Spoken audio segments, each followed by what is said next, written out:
Great. Good afternoon, everyone. I'm John Devino, President of the Board of Directors of the Ethan Allen Homestead Museum. Thank you for joining us for our first talk of the new year. Today we have Dan Bullen, who is the author of the new book, Daniel Shays' Honorable Rebellion, An American Story. I think the key word here is honorable, as we will soon find out. Please be aware that we are trying something new today. For technical reasons, this talk will be pre-recorded. However, Dan will be available to discuss with you and answer questions immediately after the talk via Zoom. If you are on our mailing list, you should have already received a link to a Zoom session. If you do not have that link, send me an email at devino13@comcast.net and we'll send you the link. Before we begin, I would like to take a moment to thank our sponsors. And without them, our museum functions would really not be possible. So we would like to thank burlingtoncars.com, 802 Cars, Vermont Humanities, AARP Vermont, and Homelight Investment. At this time, I would like to introduce our speaker. Dan has earned his PhD in American Literature from New York University. He is the author of The Dangers of Passion, The Transcendental Friendship of Ralph Waldo Emerson and Margaret Fuller, and The Love Lives of the Artists, 5 Stories of Creative Intimacy. He currently lives in East Hampton, Massachusetts. All right, Dan, take it away. Okay, thanks so much. Thanks to John Devino and the Ethan Allen Homestead Museum. It's a real pleasure to be able to give this talk. I've been working on this book for, years, and it's always beautiful to get a chance to come out and tell the story. I feel like I found a story that wasn't really well known. As I say in the preface to this book, I found this story on the side of the road. I literally saw a sign that said Daniel Shays Highway and wondered who this Daniel Shays fellow was. So I came home and started reading. I'll just keep you up there so that I keep making eye contact. But I need to see the slides. So the more I read about this story, the more I found that the story that people lived had been kind of obscured by the history as people had told it.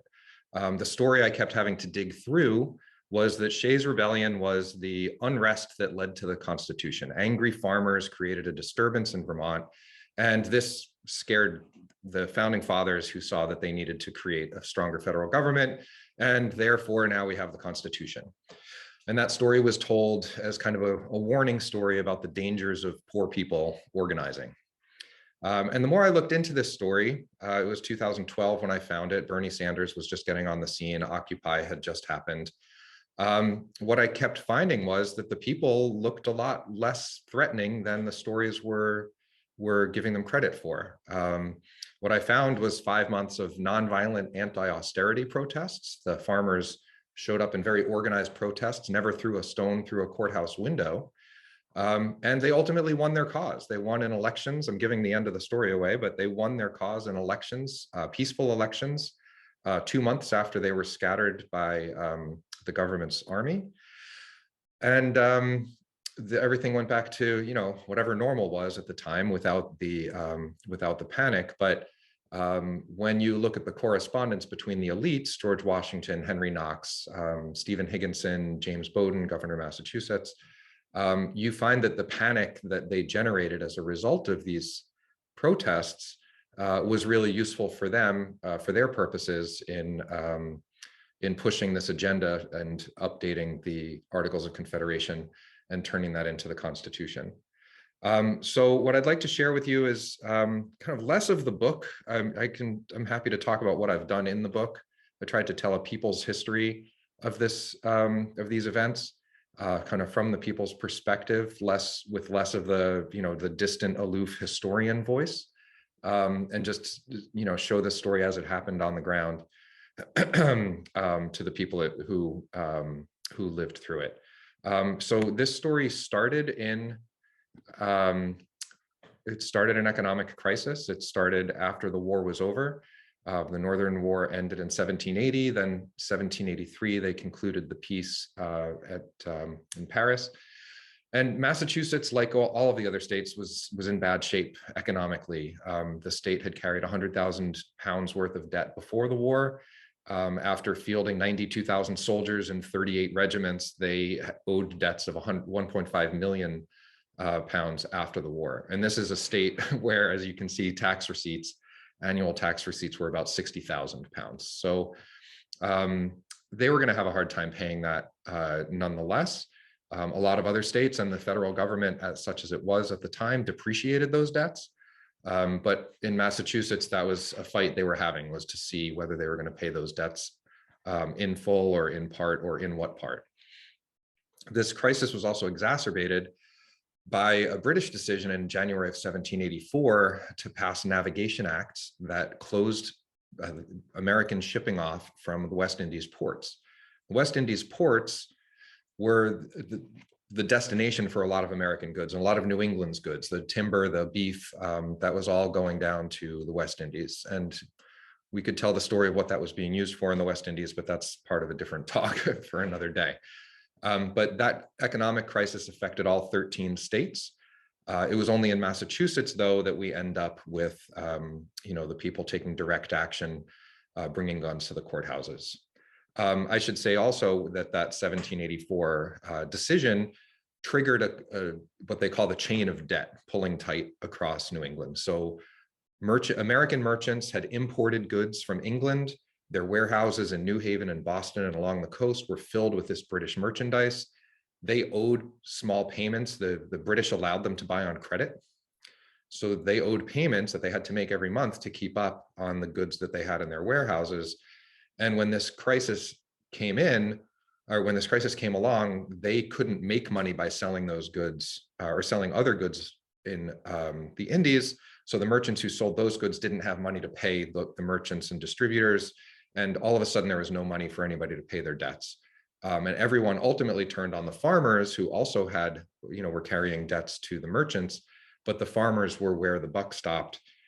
Literally, the buck ran out because they typically traded in goods and produce and tender, and they didn't have paper money very often, and certainly didn't have the hard coin that would let them pay the debts, which is what the British were demanding.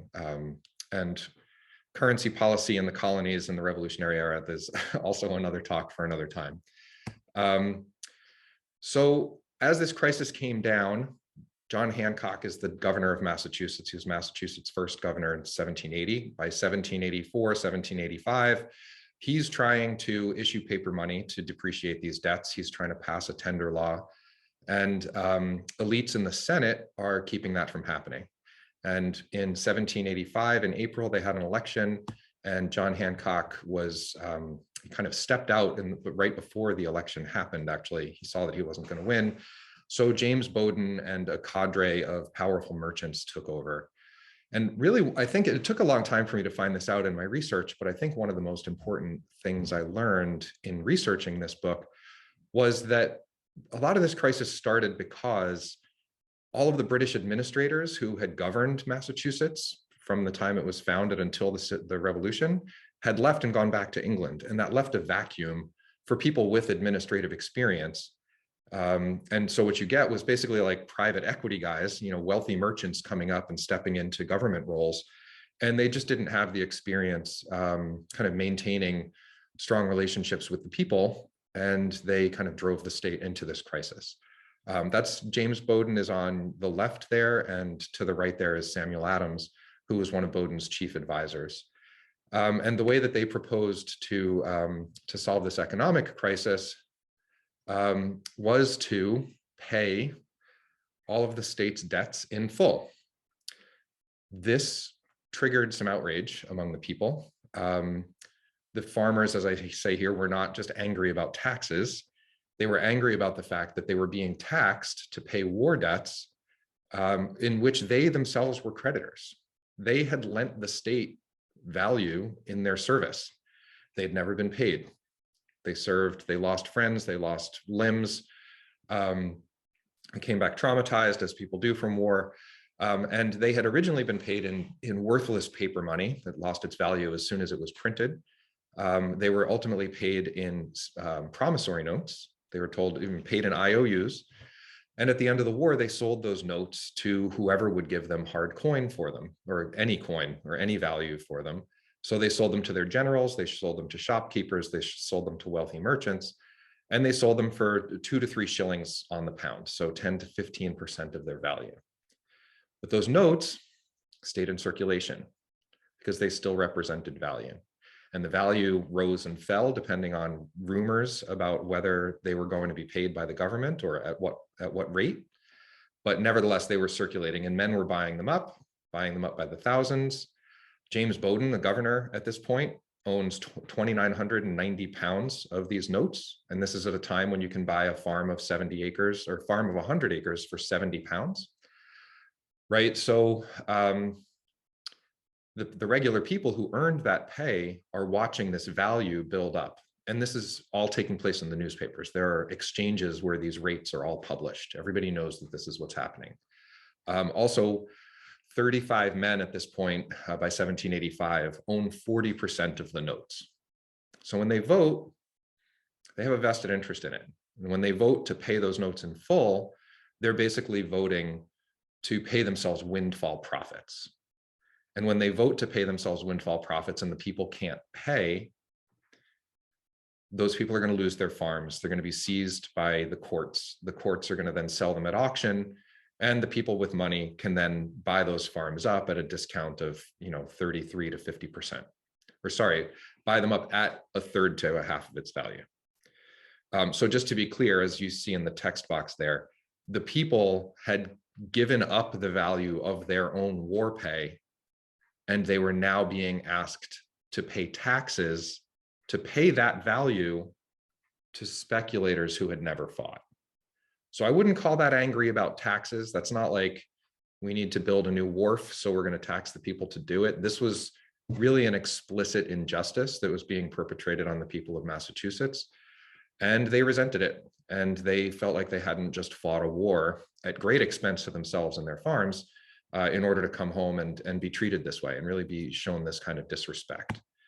So they gathered at the taverns of Massachusetts. This is a recreation of Conkey's Tavern, which was in Pelham, Massachusetts, which was one of the kind of epicenters of opposition.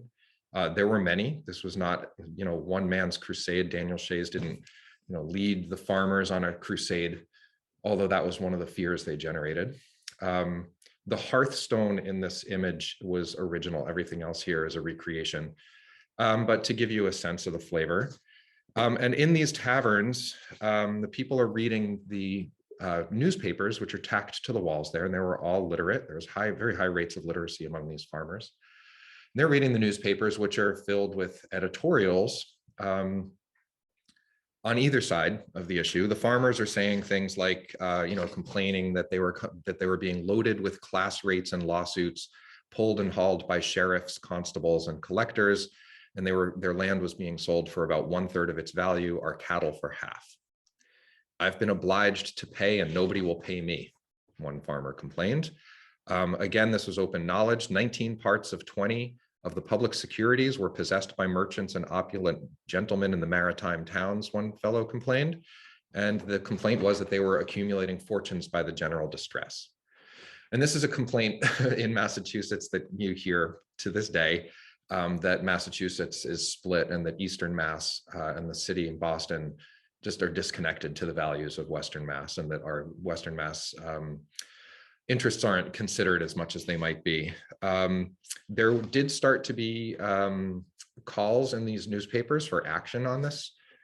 Some people, this is one of the other quotes is that we should rise up and put a stop to it and have no more courts, nor sheriffs, nor collectors, nor lawyers.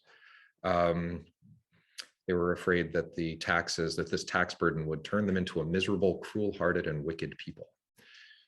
So this is the people trying to rally support in the populace of newspaper readers for their cause and trying to get people to see that there's been an injustice taking place here. The merchants' editorials, on the other hand, pretty much ignored the economic realities that led to this crisis. And they accused the farmers of being luxurious in their diet, idle and profligate in their manners, and encouragers of foreign manufactures. They would sign satirical letters with names like Amos Spendthrift, Tom Seldom Sober, or Simon Dreadwork. And they were really kind of creating this fear, like what we, I think, hear a little bit with the socialists' accusations now, that this class of, degenerate people were going to threaten every honest landowner. So here's another quote: "Private property will lie wholly at the mercy of the most idle, vicious, and disorderly set of men in the community."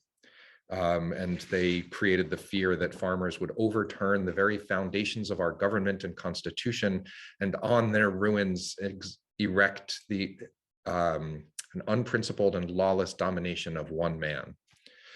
So this is the fear mongering. If you think that the Facebook comments are filled with panic and existential crisis now, it was pretty much the same in 1786. The farmers took their concerns to their public meeting houses. Starting in 1785, they started writing very wordy, very kind of almost groveling petitions, begging for some kind of relief. The House of Representatives in Massachusetts considered their petitions and looked into them, but the Senate, which was run by the wealthy merchants who had just voted themselves this windfall profit, universally shot down any requests for paper money, for tender laws, for depreciation of debts. They just wouldn't let it happen. They sent petitions by the dozen, and it wasn't just Pelham. As you can see here, these towns in green are a lot of the towns, some of the towns that sent men to these protests. The cities outlined in orange, Northampton at the top and Springfield there toward the bottom, where the courts were. This is a period map, so forgive the roughness of the map. So they're sending petitions, they're sending petitions, they're sending petitions. They're hosting, in these towns, they're holding meetings. They're constitutionally authorized meetings where they vote to make themselves a constitutionally authorized body, and they hold these town conventions. And this itself was also a threat to the folks in Boston. They saw this as a usurpation of the state's authority. So there was some resentment of what took place in these meetings, and some kind of discounted anything that came out of them. They just thought that the people in the West were these rough cut folks who didn't need to be taken seriously. So in July, this is really when the what's known as Shay's Rebellion always starts, is July 18th, the legislature adjourned without issuing any reforms whatsoever. So the people started to get together. They decided, okay, we're not going to petition as individual towns anymore. They sent 50 towns sent their delegates to Hatfield, which is there and kind of in the center of your screen in blue, just north of Northampton. And they held the Hatfield Convention from August 22nd to 25th of 1786. This has been going on for a year and a half now. The ports have been closed to American shipping since January of 1784. So a lot of people have been letting this thing go on and waiting for relief. And when it's just not coming, they finally said, all right, we're going to have to consider direct action. They didn't take direct action first. From Hatfield, they sent a petition with those 50 towns. They made 25 demands. They wanted paper money. They wanted reductions in court fees. They wanted to change the way that representation worked. And they wanted to move the capital from Boston inland at least as far as Worcester, so that they had a better chance of participating.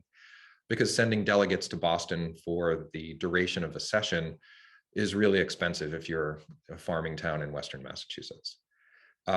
I've circled Brookfield over there in blue on the right side of your screen. I'll come back to that. That's where Daniel Shays where part of his story really started. And we'll come back to Springfield as well, because that's where he enters this story. But really, you can see that with this map that the farm towns were up in the hills, and the older established towns, like Northampton, I think was 1652. Pelham was 1743, right? So it took a long time for people to work themselves up into these hills. So here's our timeline. The 22nd to 25th, they have the Hatfield Convention. On August 29th, Daniel Shays was actually asked to lead this first protest to close the foreclosure courts. They were just acting against the courts, the judges who were going to allow debts to be adjudicated, which, watching people's farms be foreclosed.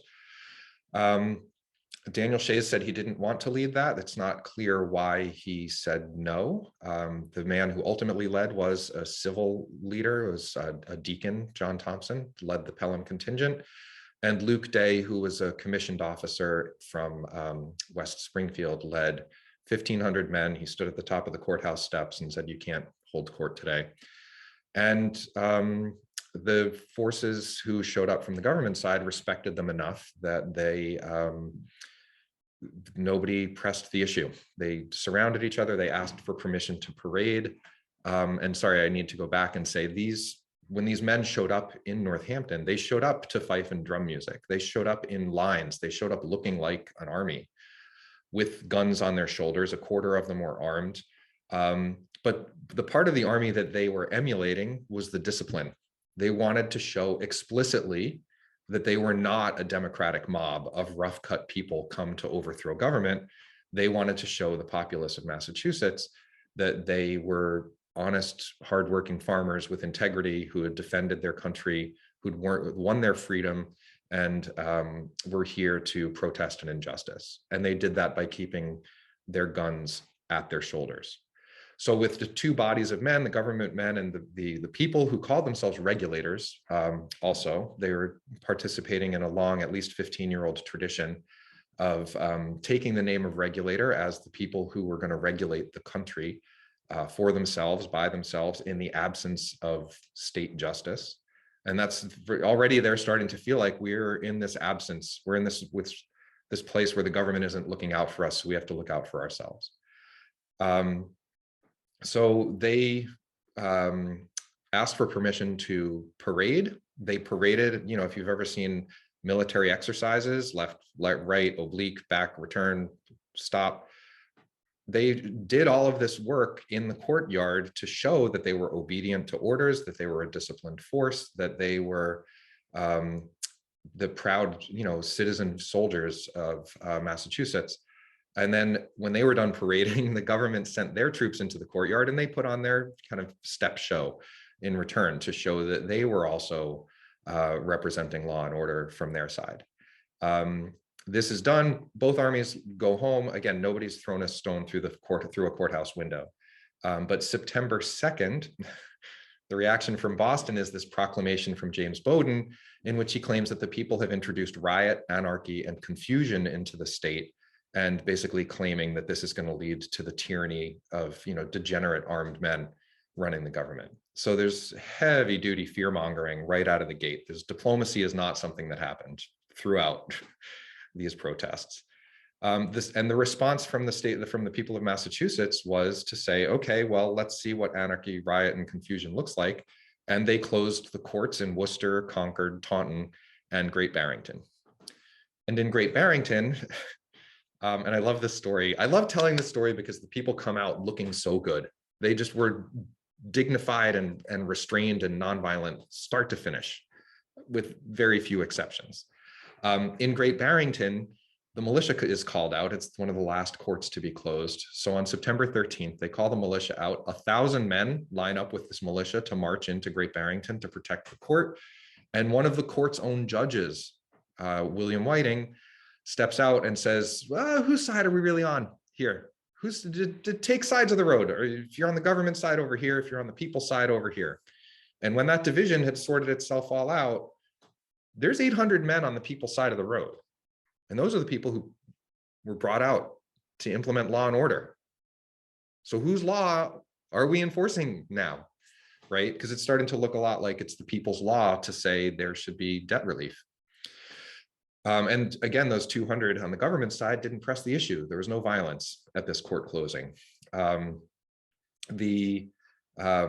Justice, William Whiting, published a pamphlet after this saying that the government were overgrown plunderers who were just preying on the people, kind of echoing a lot of this Revolutionary War sentiment, that the people had a right to determine their own conditions and should have more of a say in them.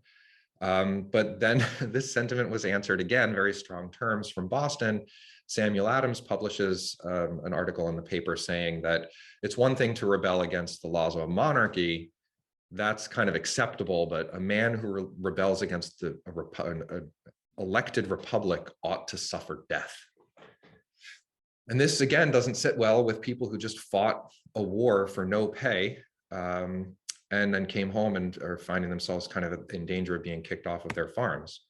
There we go. So what this does is it creates a strong reaction in the people who are now looking forward to the next set of courthouses opening. And those are the criminal courts. And let me see, here we are. So September 18th, a week later, less than a week after those courts are opened, the Massachusetts Supreme Judicial Court, which is the criminal court, meets in Worcester, and these judges would ride a circuit, right? This is why courts are described as circuits. They get to their first stop in Worcester, and they issue arrest warrants for Adam Wheeler and Henry and Abraham Gale and 8 other men as leaders of this, rebellion, insurrection. The terms vary for it.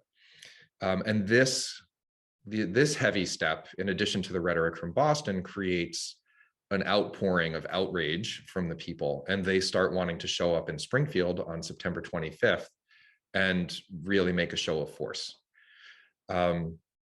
As the people who are running these protests are looking forward to the 25th and trying to figure out how they're going to keep a lid on this thing, there's also what's known into history as the paper money riots in Exeter, New Hampshire, where Governor Sullivan has taken a similarly hard line to the line they've taken in Massachusetts, and hundreds of people have shown up to protest and demand paper money.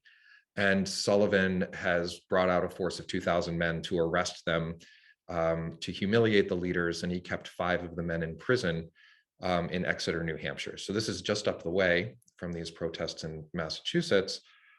And people are starting to wonder, are we going to be facing, repression now if we show up and protest against these explicitly, flagrantly unjust economic policies? So this is when Daniel Shays is pulled in. Here we go. Daniel Shays was, I find him a really fascinating character. I think he was asked to lead because he had buy-in. He had authority with men of every rank. He was born the son of an indentured servant. He was the 3rd child and first son. He hired out his labor from as soon as he could work for other people to bring in money. He was hiring out his labor.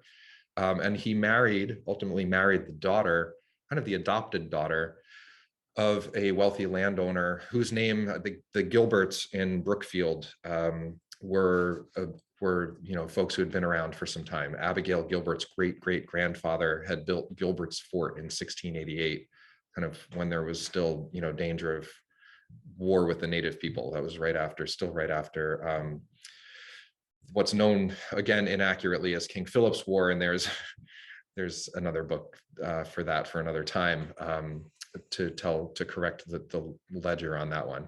Then Daniel Shays was, with his dowry, was raised to the rank of gentleman farmer. He bought a farm in Shutesbury, Mass, then went off to war from there after having 2 kids. And in the war, he rose from the rank of ensign, which is just above the rank of private, to the commissioned rank of captain, right? So now he's kind of in the elite class a little bit. And he was asked at this point in September, as things are coming to a head, hey, can you step in? You've got authority with a lot of different people. The poor laborers respect you. The leadership class respects you. Can you come in and keep a lid on this? So he ends up marching out of Pelham with, I think, a couple hundred men. In September, marches down to Springfield, Mass, for the Supreme Judicial Court. And by the time people are done drifting into Springfield, he's presiding over 2,000 men. And they close not only the Springfield Supreme Judicial Court, but they also convince the judges to just abandon their plans to go out to Great Barrington to open that court as well. So it's kind of a 2-for-1 deal. There is the Springfield Arsenal is just up the hill from where this courthouse is. The men ignored it and the accusation is that these were degenerate farmers trying to arm themselves and wage a war against the state of Massachusetts. This is their first opportunity to arm themselves from that arsenal where the federal government stockpiled weapons and provisions and gunpowder and cannon, and they just ignored it completely. But now that the government has suffered, a string of 6 courts being closed and the official business being obstructed, there's more panic in Boston. So instead of sending diplomats, instead of trying to negotiate a solution here, they just start ratcheting down the repressive language. They start by early October, there are rumors that Massachusetts is drafting a riot act. Henry Knox is in Boston calling for federal troops to be stationed at the Springfield Arsenal. They actually passed that through the federal Congress, and he requested 700 troops. They agreed to send 1,340. And then all of the states except Virginia refused to fund that request. So Massachusetts is casting itself as the victim in this. You're going to antagonize the people and then not have the ability to enforce their laws. As this threat of the Riot Act is circulating, a letter circulates over Daniel Shays' name, asking people to keep, asking the towns to keep their men ready with 60 rounds of ammunition, ready to march on a moment's notice. I find this letter a little suspicious, since most of the letters that circulated at this point were official documents that were signed by committees, signed by multiple men. And Daniel Shays also complains, in January, he's on the record complaining that no letters had been signed and put into circulation over his name without his permission. Again, we're only 2 months, we're not even really 2 months into this campaign, and Henry Knox in Boston is warning George Washington that 12 to 15,000 degenerate and unprincipled men are preparing to wage a war against the principle of liberty and the idea of good government. Again, they're trying to get George Washington out of retirement. They're really creating the fear, to refer to our contemporary politics, that this was going to be a January 6th type moment instead of a kind of what we've seen as the social justice protests, which are more demonstrations and more nonviolent. Again, there was no violence in these organized protests at all, across the board. No violence, no stones thrown through courthouse windows, nobody menaced, nobody beaten, just none of it. But the fears that they were creating were that the state was going to be overthrown. So when this letter gets to Boston over Daniel Shays' name, and it might have been written by somebody who wanted to create this outcome, they pass the Riot Act, they suspend habeas corpus. And the Riot Act provisions are enough to get people off the couch to defend their liberties, because if you are in a crowd of armed people, if there's a gun in the crowd and you're told to disperse and you stay, you're liable to be arrested, taken to Boston to be imprisoned, where you will be whipped 39 stripes every 3 months for a period of up to a year. Your property will be taken by the state, and probably most offensive is that the deputies who were charged to arrest these folks were indemnified against any damages if they killed or injured the protesters. So it looks to the people like they're just flooding back toward tyranny as the government is passing these measures kind of one after the other. And the government, and so as they're watching these measures come in, the next date that's on the calendar is November 21st, because that's the next round of court dates are going to start in Worcester on November 21st. And everybody's starting to wonder, all right, what's going to happen on November 21st? And we remember what's going to happen on January 6th. It's kind of the same pressure. Which way is it going to go? Because everybody saw it coming, and they saw these conditions being set up for some violent confrontations. And the government, as a way of, trying to diffuse things, offered pardons for people who participated in the protests, but they issued no reforms. So you could be free, you could go back to your farm and suffer the economic injustices, but you wouldn't be in danger for protesting. Needless to say, this didn't dissolve the populace, it just kind of hardened their resolve. So they show up at November 21st, they show up in Worcester, Daniel Shays and 350 picked men, in addition to Adam Wheeler, Abraham, and I forget the other Gale, Henry and Abraham Gale's name, Henry and Abraham Gale and the Worcester folks closed the Worcester court. There's no opposition. But what's interesting now is there's snow's come down. And so the people are starting to feel like it's hard to move armies around in Massachusetts in the snow. So if we can just get this into the cold, we'll be good till April, right? We can just worry about all of this down the road. They closed that court. There's no opposition. There's no violence.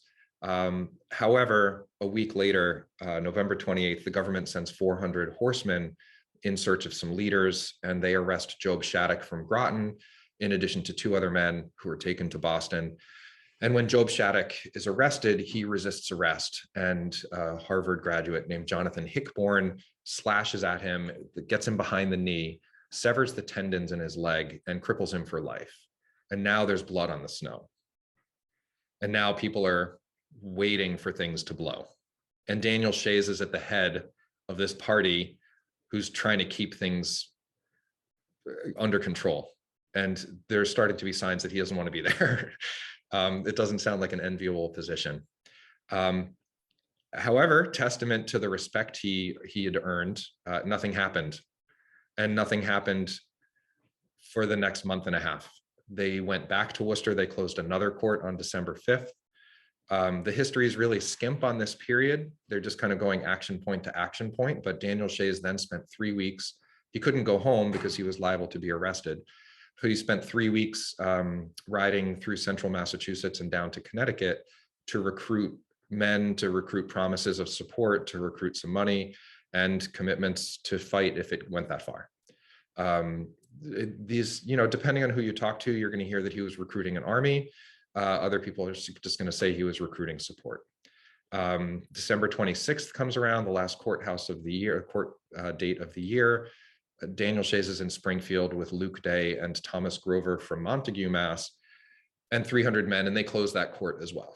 And the sheriff writes to James Bowdoin in Boston and says, I don't know, we didn't expect this. This totally took us by surprise, as a way of not being responsible for it. But of course, the report that the people are so powerful and clandestine that they could stage this without detection doesn't make people feel better about stuff in Boston. So in Boston, James Bowdoin has had enough of this. He's starting to recruit funding for an army. He raised 6,000 pounds from his wealthy friends to field an army that was supposed to be 4,400 people strong. It ended up being about 3,000 people. The legislature was not in session. The legislature never approved this army. This was something that James Bowdoin did as governor and believed he could make that legal retroactively. That army was supposed to march from Boston on the 19th. In advance of that, James Bowdoin issued arrest warrants for Daniel Shays and 16 other leaders. So all those towns that were in green around the court towns, and sometimes it was arbitrary. Sometimes that's the only place those names show up in the record, is in this arrest warrant. It's not clear that those people were agitating or were leading large numbers of men. And there's kind of a sense that the government was just lashing out at whichever ringleaders they thought they could get at. And sometimes they're just settling private scores, settling some old scores from other kind of rural grudges. Nevertheless, the people decide to gather in 3 places around Springfield. Luke Day is going to have about 600 men west of Springfield, in West Springfield, north of Springfield in Chicopee. Eli Parsons will have another 400, and Eli Parsons is an artillery officer who'd marched with George Washington and crossed the river with him in that first year of the war. And Daniel Shays is going to have another 1,000 to 1,200 people up in Pelham, and they call themselves together and they don't do anything. They just waited. The goal was the Springfield Arsenal. They knew that that was the place that the government was going to be focused on because there were weapons and provisions there. The accusation has been that the people were trying to arm themselves and overthrow the government. I really can't see this any other way except that the people were trying to keep those weapons out of the government's hands because they knew they would be used against them. and to make one last ditch attempt to negotiate some peace. They didn't move until after General Benjamin Lincoln had left Worcester with 3,000 men. So now he's 3 days out from Springfield, 3 days out from coming into the heart of Western Massachusetts and starting to set up martial law. And that's when the people said, okay, fine, we finally have to go. So January 24th, they headed out to be in Springfield on the 25th. And I'm gonna go.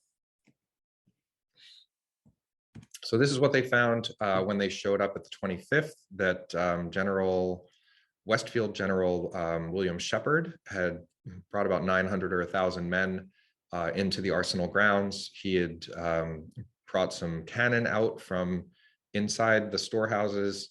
And when the people marched up, they were arrayed out against them in the road.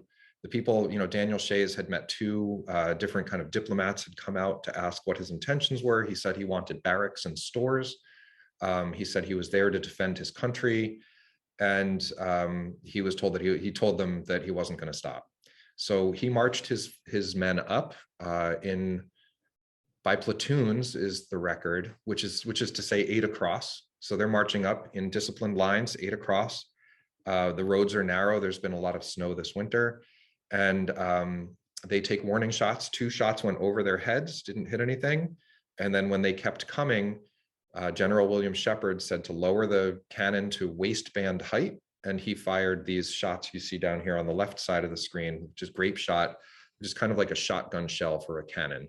So you can see all of those iron balls that are held together by twine. In the cannon, that twine dissolves, and what comes out of that cannon just is a spray of these balls. They hit those lines. 4 men in those first 3 lines were killed, and the other 20. So if they're marching by 8s, the first 3 lines are just wiped out by these balls. The 1,200 men who are lined up again by 8. So this column went for some time.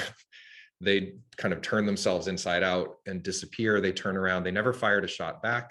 They just retreated to cries of murder, murder, right? Now they're the victims. They can show that the government has been oppressing them, has been, using violence against them, and they retreat to Ludlow. And then this is a sketch by Ezra Stiles, contemporary sketch. You can see General Lincoln coming in on the 23rd, he says. Lincoln didn't arrive in Springfield till the 27th. Daniel Shays at that point is in Chicopee, gathering, merging forces with Eli Parsons. Luke Day is still in West Springfield. I need to back up and say neither of those guys showed up with their forces. Daniel Shays was the only force to show up. Luke Day had decided, or his pastor, apparently, the story is that Luke Day's pastor told him he would be in danger of murder if any of his men were killed in this encounter, in this confrontation. So he said, hey, I want a 1-day delay.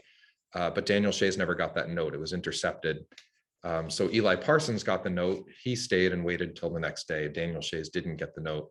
So William Shepard, the general at the arsenal, was able to concentrate all of his forces on the eastern approach. And again, it needs to be said, Daniel Shays didn't make a military approach. Only 1 in 4 had muskets. Only 1 in 10 of those had bayonets.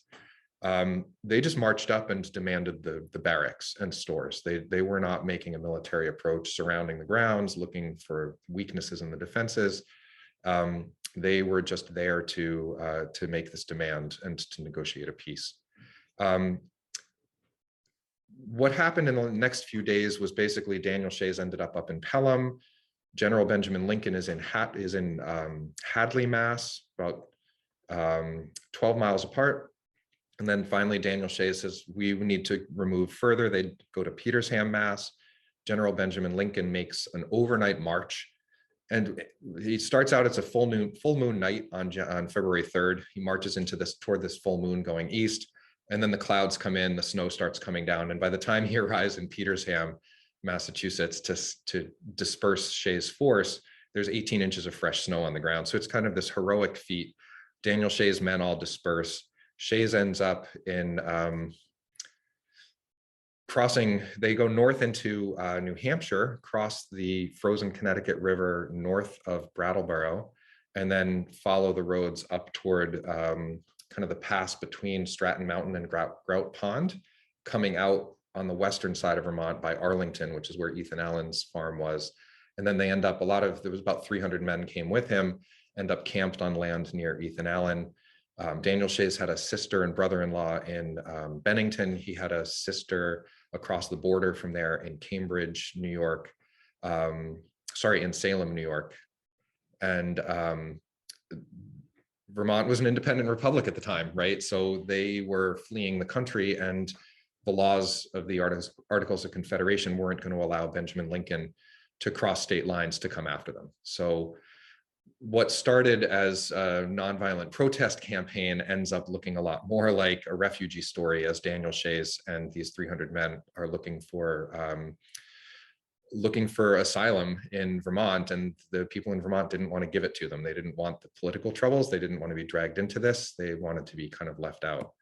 Let's see if I can get this to go. So when Daniel Shays, petitioned, he wrote as far north as Williston and then as far north as Quebec, asking for asylum first from Tom Chittenden and then from Canadian Lord General Canadian Governor Lord Dorchester.